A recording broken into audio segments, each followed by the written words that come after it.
like to call the meeting of the Development Review Board to order. July 18th, 2017. Okay, what do you got, Dan? Okay, the first item on our agenda is the minutes from our last meeting. Any changes? Do you have a motion down there, Charles?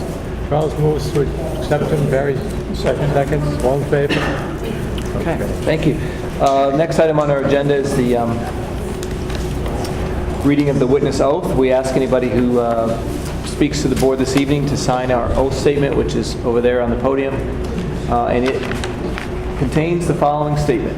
I solemnly swear or affirm under the pains and penalty of perjury that the statements I make, testimony I give, and other evidence I submit to the board at the board's public hearing held in this date shall be true and correct to the best of my knowledge and belief. And again, we ask you to sign up before speaking to the board this evening.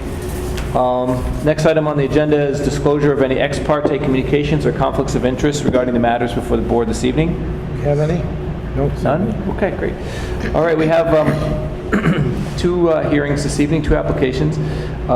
They both were heard by the application review panel preliminarily. The first one is Marjorie Sherman, 821 Silk Road. This applicant is seeking approval for actually the reconstruction of a single-family home to replace the dwelling lost in fire. It is located in the FEH zone and the Rural Conservation Zone. As I mentioned, it was reviewed by the application review panel. They did recommend approval, but they asked that the applicant's engineer give a brief presentation this evening in case there are any questions from the board about this project. So Jason Dolmich is here representing the applicant. Hi, my name is Jason Dolmich with MSK Engineering. I'm not presenting for this. I'm just going to put it down and I'll put it back up. So that the next applicant can go. I brought no presentation material. It's a very small application for the reconstruction of a single-family home, which is located outside of the floodplain, but within the FEH along Silk Road. The house, the original structure, was destroyed by fire approximately 3 years ago, and we are asking to allow for its reconstruction in approximately the same location. We have sent a letter and the material to the regional floodplain manager and at the Agency of Natural Resources, and they have confirmed that it is not in a location that would cause additional hazard due to the presence of the adjacent dwellings along Silk Road. Yeah, go. It looks in the sketch here, it's smaller than the original. Correct. It's less square footage, but still the original site, same footprint basically. Approximately, yeah. I mean, we've shown it on the plan to be at approximately the building setback line. The original structure was a little bit in front of it. Any other questions? Yes. Yeah, it says in the regulations here, it can't be any closer than it was to the stream. Is that true? It's not going to be any closer than it was to the stream? The site plan shows approximately a few feet closer to the stream, just because of the fact that we were not building it exactly. We were building it to the setback limits. So it is going to be closer then. So we could, if it did not violate any of the other rules, we could have it located in exactly the same location. Same footprint, I think. Was it? Correct. Same footprint. So the reason that you set it back was to meet the setback requirements. Yep. And we're talking about a matter of feet. Any others? Thank you. Jason, you're going to change the drawings for this driveway? That's correct. The chairman requested the removal of the grassed over drive, as well as the installation of pavement around the existing loop drive, and also showing the scale on the plan, which we failed to provide during the original submission. And we would, the applicant would be more than willing to accept those as conditions on the permit. Okay. Any other questions? Anyone from the audience? Any questions on this? Yes, not. What's the board's pleasure? Charles? Motion to approve. Charles moves to approve. Bill seconds. Any discussion on the motion? All in favor? You're all set. Thank you. Thanks very much. Okay. All right. Next item on the agenda is a park proposed for 336 Main Street. Again, this application was reviewed by the application review panel, and the application review panel had no adverse comments, but they did ask that the applicant make a presentation to the full board this evening. Barry, I don't know if you have any additional comments regarding that review. Not at this time, anyway. I think there was one concern raised by the citizen who's here this evening, so we'll let him speak for himself after the presentation. So, All right, good evening. I'm Michael McDonough, the interim community development director for the town of Bennington. The town is seeking approval for the construction of a Vest Pocket Park at 336 Main Street, which is the vacant lot located directly between Fiddlehead at Four Corners and Katie Cleaver's Metalsmith Shop. The lot has been vacant for a number of years. The town was able to come under ownership of the lot through the generosity of a citizen who purchased the property and donated it to the town. The town then asked and authorized that the design committee of the Bennington Downtown Alliance proceed to develop a schematic design, which was approved by the select board, and then carry that design through to construction documents in preparation for our presentation to you and construction. We've been assisted throughout the process by Kelly Clark, who's with me here this evening, who's an architect with Centerline Architects, and Kelly will offer a few thoughts about the design when I'm finished. There is a change from the original concept. That change occurred subsequent to the submittal of our drawings, and I want to point that out. We have been in conversation with Joel Linsner at Fiddlehead about creating an interactive component within the park for the public. The park was always thought to be a contemplative space, but we were very excited about Joel's proposal to introduce a community chalkboard to the park, which is a national trend of writable surfaces in public spaces where people can offer thoughts, people can create art, people can answer the question of the day that might be put on the board. It is an opportunity for the community to have a voice and then produce thoughts, which then add to the contemplative component of the park as people sit and enjoy the park space. And so we have proposed that chalkboard be located in place of the water feature, which was located on the westerly side of the park along the easterly wall of Katie Cleaver's shop. We thought that was an ideal location for it. It's visible from Putnam Square. It's directly visible from the seating areas within the park. And the BDA and Joel are very excited about the prospects of having that kind of interactive community component. It would be maintained in consultation or cooperation between the town and Fiddlehead.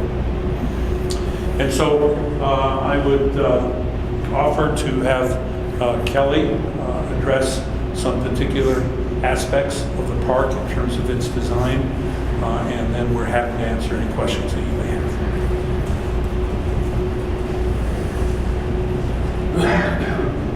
So I'm Kelly Clark. Kelly, can you sign in, please? Yes, right now.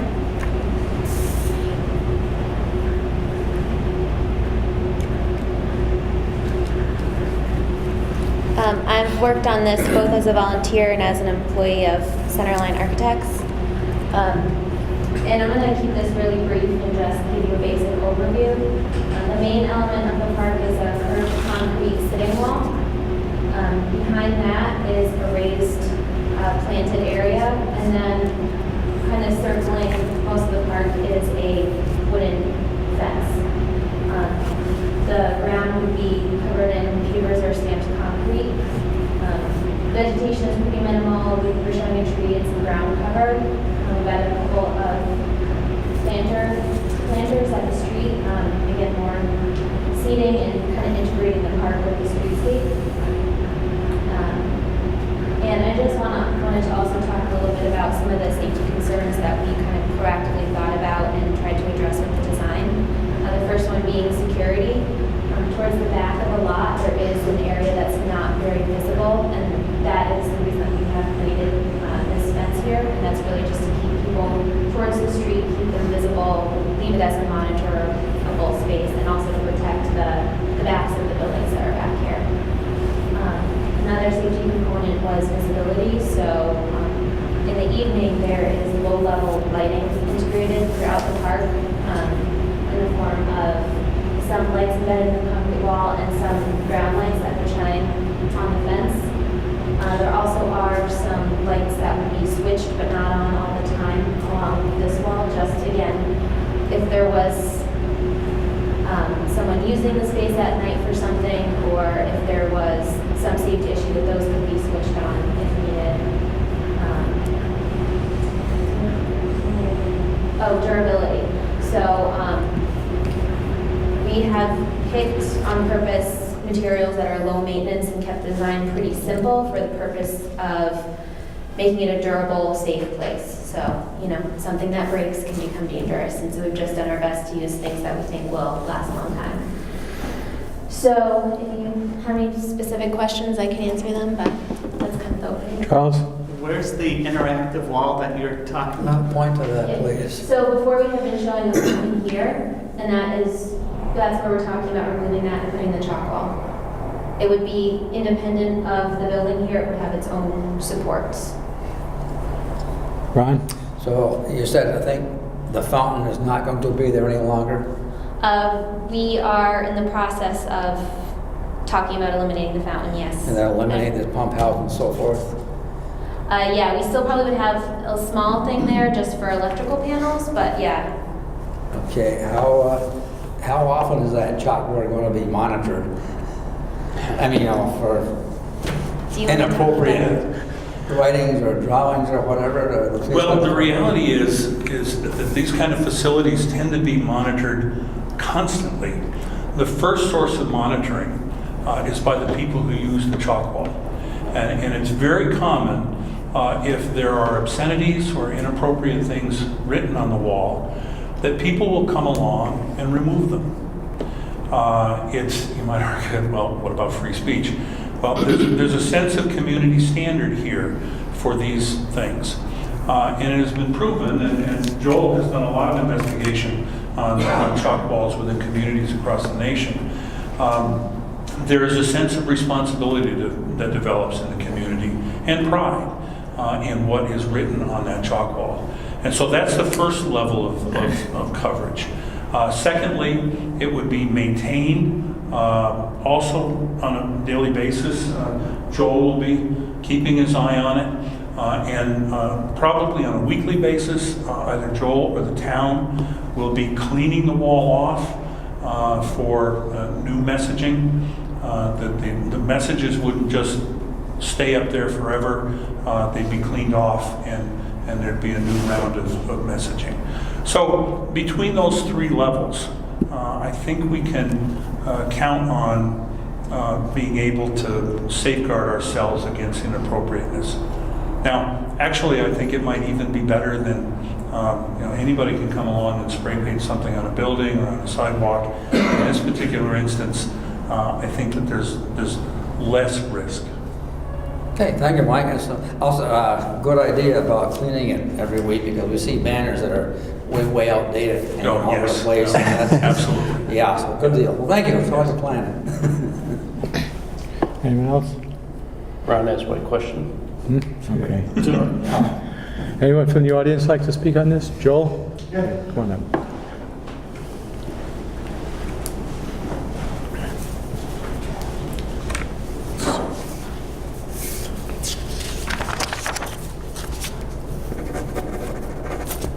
Just about any concern in general, or just about specifically your question? Anything, Oh, great. comments you may have. So, I'm sorry, I can't talk and write at the same time. I'm really excited about this idea. I think it's a wonderful opportunity, both for the arts in Bennington, but also for downtown. I think it can be, can create a wonderful destination point in itself, and it's just a great asset for locals to be able to express themselves and hopefully to get more people downtown, just being a part of things. My only concern is our residence door is about a foot from the park, and I have concern about smoking because it drafts right into our house. We have 3 children, and we're always going in and out and so forth. I'd love to see some sort of policy about no smoking in the park. And it may be that it's something to address in general about a smoking policy, but I think specifically for this park it's important because it's such a small space in such close proximity to a residence. And it really, if you're hoping to attract, in part kids to frequent the park and the wall, then you really can't have such a confined space with smoking there. That's really it. Okay. Thanks, Joel. Thank you, Will. Mary, at yesterday's ARP meeting, I think we talked about the possibility, although it's sort of outside of the normal purview of the DRB, to perhaps include a statement encouraging some consideration of a smoking restriction in the park, and we welcome that.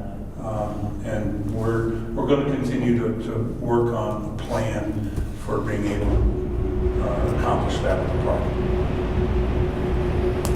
Anyone else? Bill? No, just thinking about it. Okay. Anyone in the audience like to speak on this? What's the board's pleasure? Barry? We close the hearing and go to deliberative session. Okay. Second. Bill seconds. All in favor? Dan, I'll have an answer for you tomorrow, Mike. All right, thank you very much. All right, unless there's any other business, be appropriate to adjourn to deliberative session.